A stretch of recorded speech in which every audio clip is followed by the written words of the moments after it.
자, 여러분 안녕하십니까? 자, 여러분 이번 시간은요 챕터 8장 노동 이동에 대해서 지난 시간에 이어서 같이 볼게요. 자, 8-3절의 가족 이주에 대해서 같이 보도록 하겠습니다. 자, 이쪽에서 보실까요? 자, 우리가 이제 노동이 이동하는 것은 힉스가 순경제적 이득의 순가치를 극대화할 수 있는 그걸 찾아서 이동하는 것으로서 이것도 인적 자본의 하나로 볼 수 있다고 그랬죠. 자, 우리가 근데 한 개인의 이동하는 게 아니라 거기 보시면 가족의 이주 이렇게 나와 있습니다. 가족 전체가 이주하는 거에 대해서 우리가 살펴보는 겁니다. 첫 번째 줄 볼게요. 지금까지 지리적 이주를 검토할 때는 한 명의 근로자가 그렇죠. 한 명의 근로자가 지역별 취업 기회를 비교해서 평생 소득의 현재 가치를 극대화. 그러니까 얘가 이주할까 말까를 고민하는 겁니다. 그래서 순편익에 거기 보시면 어떤 평생 소득의 현재 가치화로 나타낸 값이죠. 그래서 현재 가치를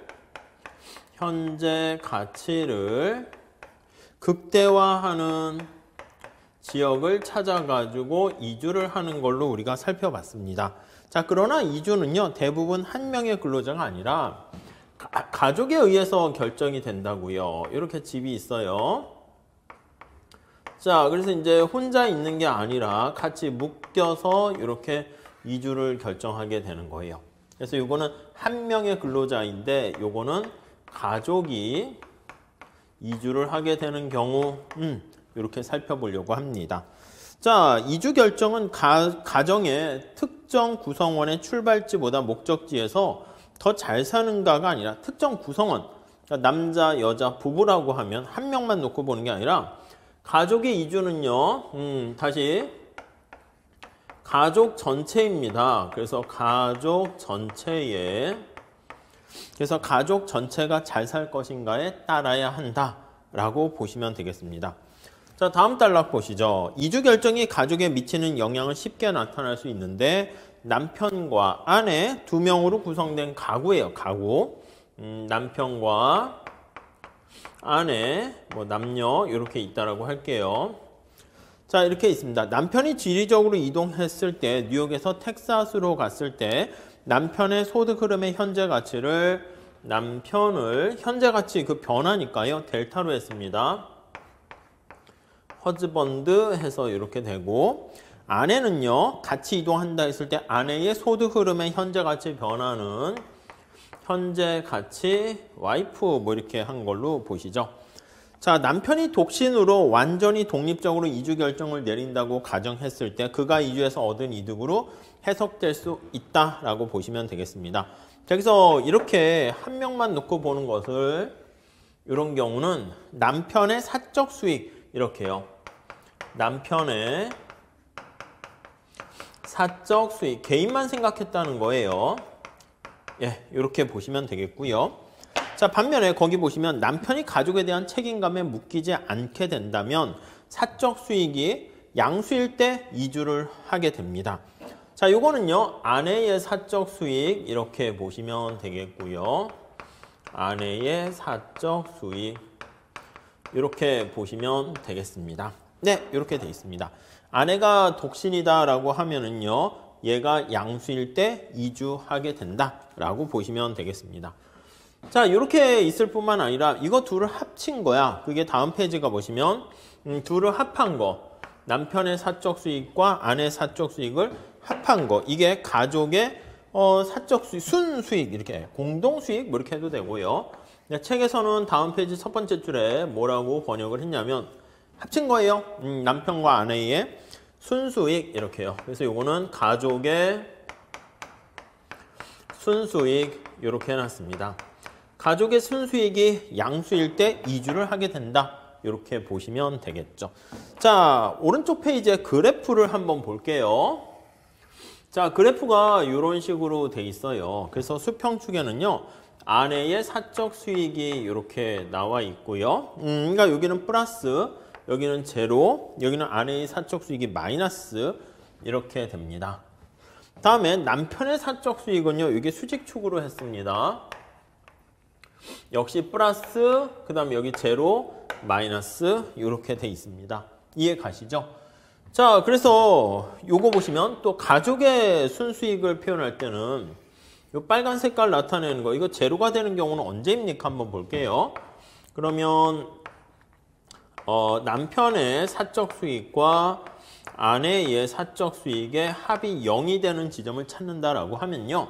여기가 남편의 사적 수익으로 표현되어 있으니까 남편의 사적 수익을 이렇게 정리를 하면 이렇게 마이너스 되는 경우가 이렇게 되는 걸 알 수 있을 거예요. 이 선이 바로 요게 돼요. 왜 그런지 아시죠?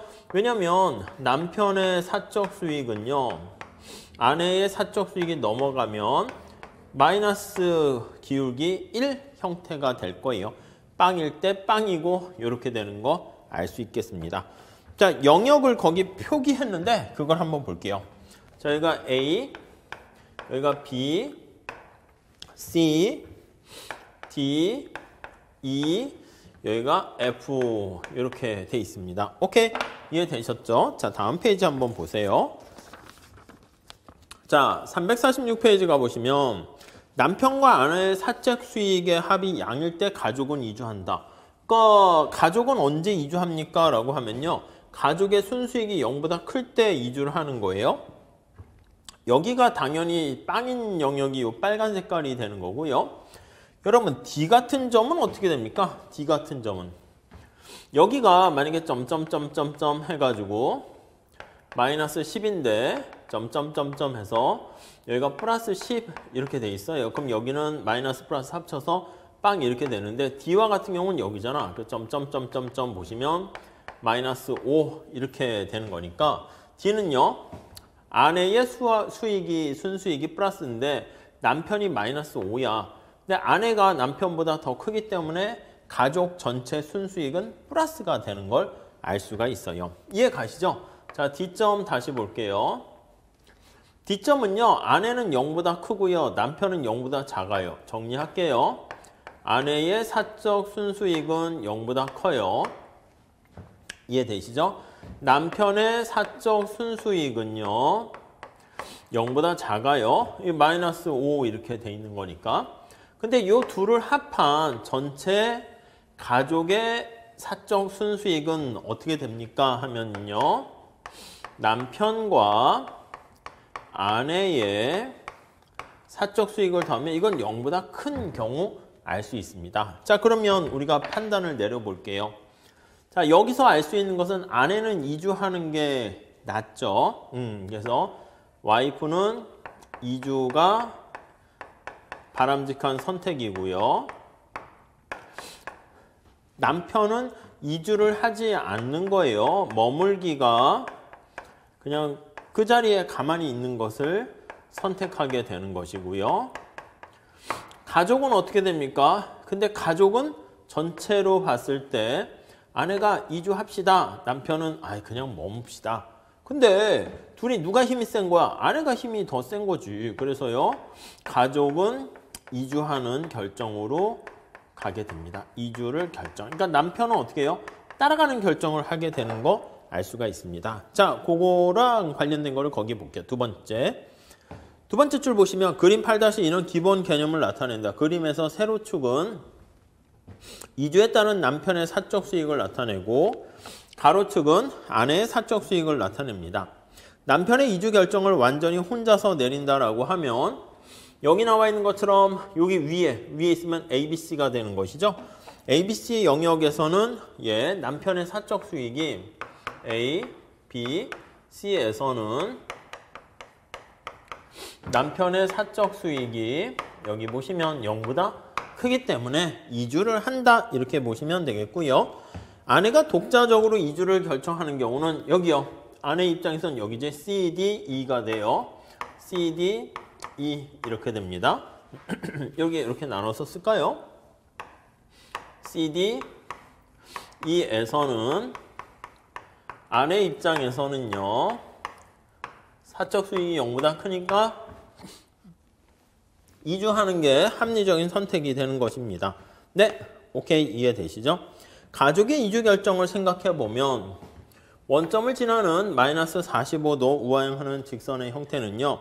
가족의 순수익이 제로가 되는 영역이 되는 것이고요. 가족이 순수익이 제로가 되는 경우는 다양합니다. X점에서 아내가 이주하면 X가 어디 있습니까? X가 여기야. 여기. X요. X는 아내는 이주하는 게 나은데 남편이 이주 안 하는 게 낫고요. 근데 그게 값이 똑같은 상황이라는 거 알 수가 있습니다. 그래서 X점. Y점은 여기입니다. Y점은 남편은 이주 안 하는 게 나은데 남편이 이주하는 게 나은데 아내는 이주 안 하는 게 낫고요. 근데 여기 두 개 이렇게 플러스 10 이렇게. 근데 둘이 이제 합쳐서 계산을 해보면 쌤쌤 되는 것을 알 수가 있습니다. 자, 그렇게 보시면 되겠어요. 자, 가족 수익의 합이 플러스가 되는 양인 경우는 언제입니까? 하면 여기 기준으로 보시면 되겠죠. B, C, D 이렇게 되면은 네, 여기 이렇게 묶을까요? B, C, D 영역에서는 B, C, D 요 영역에서는 여기 영역에서는 네, 가족 전체의 이득이 이렇게 플러스가 되는 것을 알 수가 있고요. 다음에 A, E, F 이렇게 되는 영역은 가족 전체의 순수익이 마이너스가 되는 거 알 수가 있겠습니다. 자, 그래서요. 거기 다음 세 번째 달러 볼게요. 가족의 수익 합이 양수인 경우에 이주를 하게 되는데요. 가족의 평생 소득을 극대화할 수 있도록 가족은 수익이 45도 선상 위에 있도록 하게 됩니다. 자, 조합이요. B, C, D 영역에 있을 때 이주를 결정하는데요. 가족이 이주를 결정하는 거와 각 구성원이 이주를 결정하는 거랑 결과가 다를 수가 있습니다. 자, 여기서의 재미난 결론 보시면은 결론은 자, 거기 보시면 가족의 구성원인 남편이나 아내가 독신일 때 이주하는 거랑 가족에 이주하는 게 다를 수 있어요. 가족이 이주하는 거랑 가족의 이주 결정과 개별 구성원 남편이나 아내요. 구성원이 이주 결정하는 것은 결정이 다를 수도 있다. 이렇게 보시면 되겠습니다. 다를 수도 있어. 이렇게요. 네, 이해하시겠습니까? 자, 그래서요. 다시 말해 가족을 위한 최적의 결정은 한 사람이 결정하는 최적과는 반드시 같지 않을 수 있다. 이렇게 보시면 되겠습니다. 자, 그래서 등장하게 되는 게 부속된 체류자와 부속된 이주자 이렇게 돼 있어요. 첫 번째 줄 해볼까요? 자, 여기서 이제 나오는 게 부속된 체류자, 부속된 이주자 이렇게 나옵니다. 부속됐다는 건 이제 우리가 부속 조항 또는 끌려간다, 부속품 이런 거 있잖아요. 타이드 묶인 거예요. 부속된 체류자와 그 다음에 부속된 이주자 이렇게 나눌 수가 있게 됩니다. 네, 이해 가시겠죠? 첫 번째 줄 보세요. 가족의 이주 동기가 각 가족 구성원들의 사적 동기와 다른 이유를 알고자 하면 이 점 한번 생각을 합니다. 이 점. 자, 그래서 이 점을 한번 생각해 보시면요. 이 점. 자, 여기 한번 볼게요. 이 점은 여기야. 그러니까 여기 생각해 보시면 아내는 플러스 10을 얻고 있는데, 플러스 5를 얻고 있는데, 남편이 마이너스 10 이렇게 돼 있는 거예요. 이해 가시죠? 자, 그래서 거기 다시 정리하면 이 점에서는 아내는 이게 플러스 5가 되는 거야. 그래서 0보다 커요. 자, 아내가 독신이면 이주를 하게 됩니다. 근데 남편의 손실은 어떻게 돼요? 남편의 손실은 저기는 마이너스 10 이렇게 돼서 0보다 작게 되는 이런 상황이에요. 그럼 아내는 이주하는 게 낫고 남편은 이주하지 않는 게 낫습니다. 자, 그런데 결과는 어떻게 됩니까? 가족 전체로 보면 가족 전체는 이주 안 하는 게 낫죠. 그래서 가족 전체로 보시면 아내와 남편의 요게 두 개를 더하면 마이너스 5가 돼서요. 이주를 안 하는 게 낫게 되는 것입니다. 자, 그래서요. 가족 전체는 가족 전체로 봤을 때는 이주를 안 해 이렇게 돼요. 남편 따라서 여자가 같이 머무는 거죠. 이렇게 아내 입장에서는 이주하는 게 낫지만 그대로 머물게 되는 그런 상태예요. 그거에 아내는 부속된 tied stay요 이렇게 나와 있네요. 그래서 아내는 부속된 남편에 묶여가지고 stay 하게 되는 거예요. 체류자가 된다. 이렇게 정리를 하시면 되겠습니다. 아내는 현재 거주 지역에서 남편의 경제적 상황이 훨씬 좋기 때문에 다른 곳에 좋은 채용 기회를 포기하게 됩니다. 자, 마찬가지로 볼 수 있어요. D점 영역 한번 생각해 볼게요. D점 영역. D점은요, 어떻게 되냐면 이쪽으로 오시면 자, D점을 한번 보시면 여기가 되잖아. 아내가 플러스 10이고 남편이 마이너스 5예요.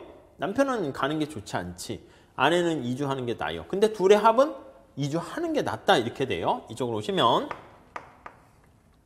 자, 아내는 어떻게 된다? 플러스 10 해가지고요. 이주하는 게 낫게 됩니다. 남편은요. 어떻게 됩니까? 하면 마이너스 5 해가지고요. 이주 안 하는 게 낫게 됩니다. 자, 근데 둘의 합은 어떻게 됩니까? 라고 하면요. 네. 와이프랑 남편과 같이 더하면 플러스 5가 돼서 이주하는 게 낫게 된단 말이죠. 자, 그러니까 여기 보시면 가족 전체는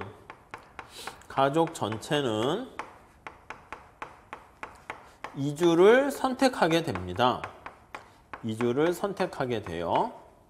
자, 그런데 남편은 어떻게 돼요? 이주 안 하는 게 낫단 말이야. 그래서 거기 다시 보시면 그와 유사하게 D 영역에 있는 어떤 점을 생각해 보자. 이 영역에서는 남편이 이주할 경우에 소득의 손실을 봅니다. 0보다 작죠. 그럼에도 불구하고 아내의 수익이 남편의 손실을 초과해서 아내는 플러스인데요. 더 큰 거야. 자, 그렇기 때문에 남편은 가족과 함께 이주하게 돼요. 그래서 가족이 이주하면서 남편은 부속된 이주자가 되는 거예요. 그래서 남편은 부속된 이주자가 된다. 이렇게 보시면 되겠습니다. 네, 오케이. 이해되시죠? 네. 남편은 자신의 고용 전망이 현 거주지가 더 좋은 거야. 나 안 갈래. 그래도 아내를 따라가게 된다라는 거 알 수가 있겠습니다. 가족의 이주 결정을 분석하면 가족의 모든 구성원이 이주함으로써 양의 사적 수익을 얻지 않는다는 걸 알 수 있습니다. 모두 다 행복해지는 게 아닐 수 있는 거야. 부속된 이주자의 이주 전과 후의 소득을 비교해 보면 이주로부터 부속된 이주자, 이주하는 게 나음에도 불구하고 가만히 그냥 이주하지 않는 게 나음에도 불구하고 이주를 하는 게 되는 거예요. 그러니까 이주로부터 손실을 보게 돼요. 부속된 이주자, 이 사람은 이주 때문에 손실을 보게 됩니다. 네, 이해되시죠? 근데 따라가게 되는 것입니다. 자, 그래서 부속된 이주자의 이주 전과 후의 소득을 비교하면 그들은 이주로부터 손실을 입게 되고요. 증거에 따르면 여성의 이주 후에 소득이 이주 전의 소득보다 낮은 경우가 잦게 된다 나와 있습니다. 다음 페이지 가볼게요. 그러나 앞서 확인했지만 이주 전과 후에 아내의 소득을 비교하는 것이 반드시 이주가 잘못된 투자라는 것을 의미하는 것은 아닙니다. 왜요? 가족 전체로서는 수익이 있어. 남편, 아내 모두 경제적으로 더 개선이 될 수 있습니다. 삶이 개선됐다 이렇게 볼 수 있겠죠. 자, 다음 페이지 거기 347페이지 두 번째 단락 보시면 여성의 노동시장 참가율이 빠르게 높아지면서 지금 상황이 여성의 노동시장 참가율이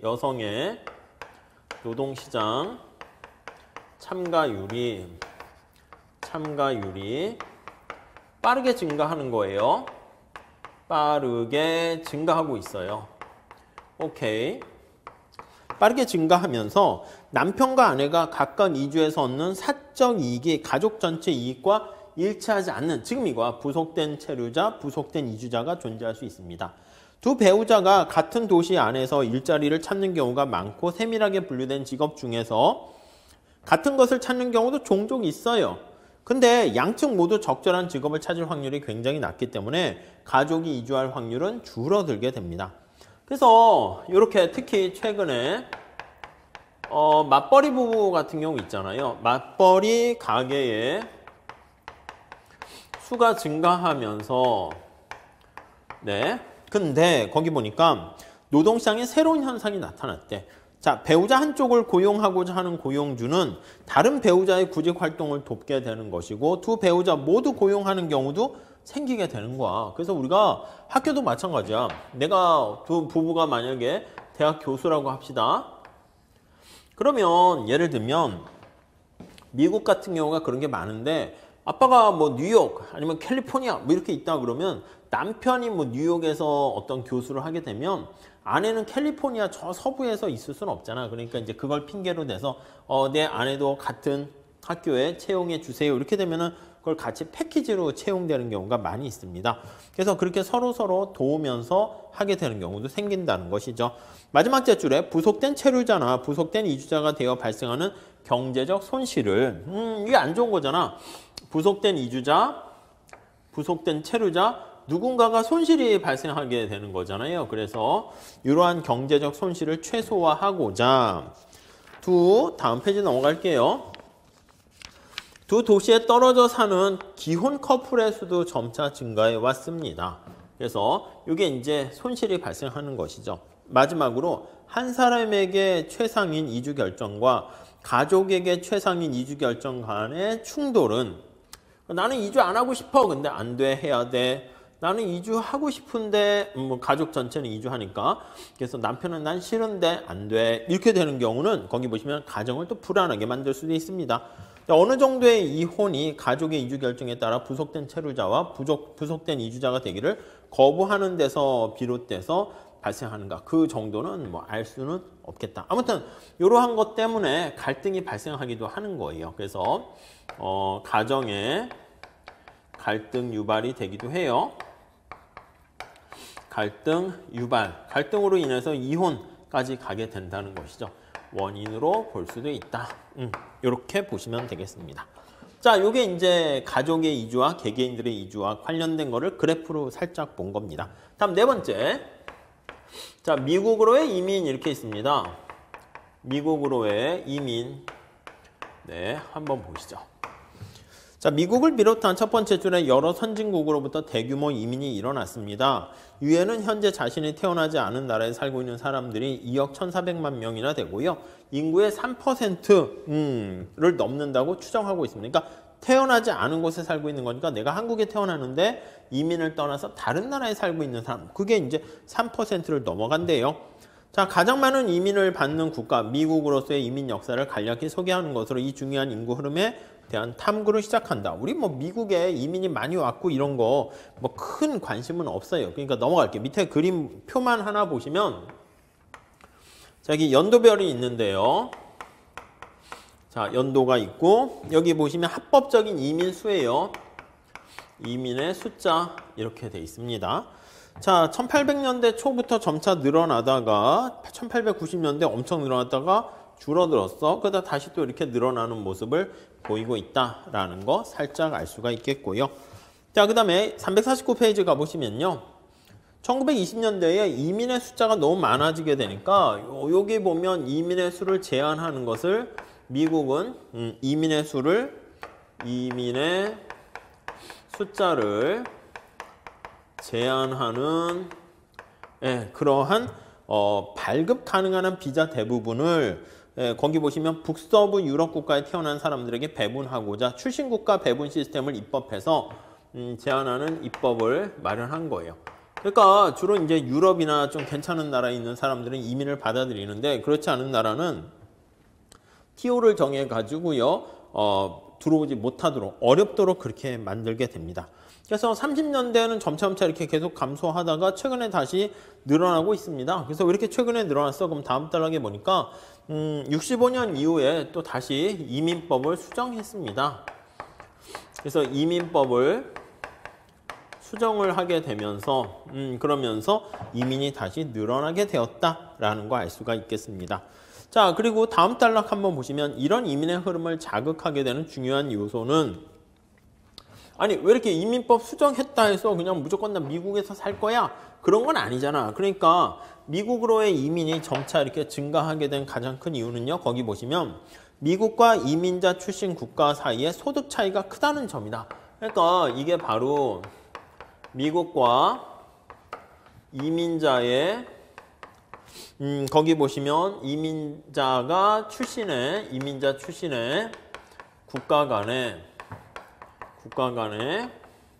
소득 격차가 커. 그렇게 되면서 점차 이민이 더 많아지고 있다는 것이죠.